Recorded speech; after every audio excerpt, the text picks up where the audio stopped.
হামলা হয়েছে, এখন হামলা বন্ধ হয়েছে, তার মানে এই যা করার করা শেষ, এখন আপনাদেরকে আমরা পাহারা দিচ্ছি। 52টা জেলায় হামলা হয়েছে, সংবাদপত্রে প্রকাশিত ঘটনা থেকেই আমরা নিয়েছি, আমাদের নিজস্ব সূত্র থেকেও নিয়েছি। এটা প্রতিদিনই ঘটনা ঘটছে।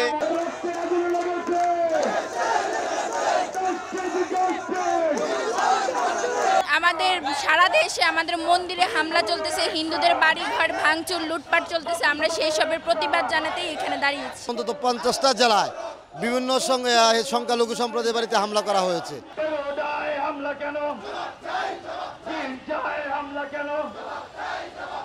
যারা এই ধরনের কর্মকাণ্ড করছে তাদেরকে চিহ্নিত করা দরকার। এরা কারা? এরা দেশের শত্রু।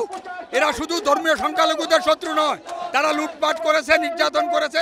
অতএব এর অবসান চাই। মাথায় বাংলাদেশের পতাকা, বৈষম্য লেবাস নিয়ে হিন্দুদের উপরে বারবার নির্যাতন হবে, তাদেরকেই বলতে হবে। ডক্টর ইউনূসের কাছ থেকে কিন্তু আমরা অন্য কথা শুনছি।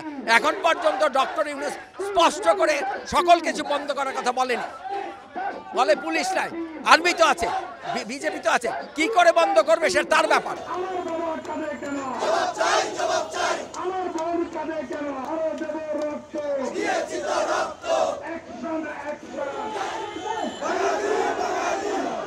অন্তর্বর্তীকালীন সরকার কমপক্ষে একটা ভালো কাজ করবে, যে বাংলাদেশের সংখ্যালঘুদের ওপর যেন আর কেউ হাত দেওয়ার সাহস না করে।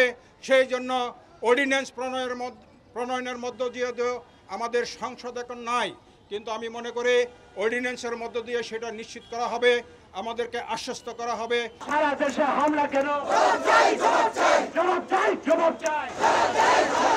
সারা দেশে হামলা কেন?